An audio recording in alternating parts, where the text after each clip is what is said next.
दिमाग सुधरे कि ना सुधरे तहार। हमारे एको ना खरीदारी भय तनी बोलिए हो गईला खा गईलू का कैलू, ये सब हमारे समझ में ना आवत।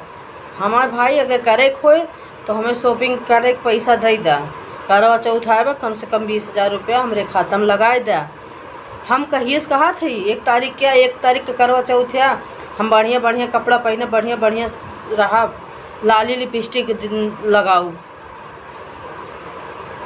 तो कहीं केका करबू केका दिखाऊ, अरे यदि गर्द बहरे रहे तो का दिखाऊ लिपस्टिक लगाई के वीडियो कॉल कई के दिखाऊ। तू समझते थइए ना हमें का बताई। दीदी बहनी हमारे घरे ऐसे हाल बा का तो सबके घर ये हाल बा। अगर ऐसे हाल हो तो कमेंट में ज़रूर बतावत चाहिए कि तोरे सबके घरे के मन से धुए ऐसे हैं। फिर बहनी हमें तो लागत है सब मन से धुए ऐसे होते लत खो रहे।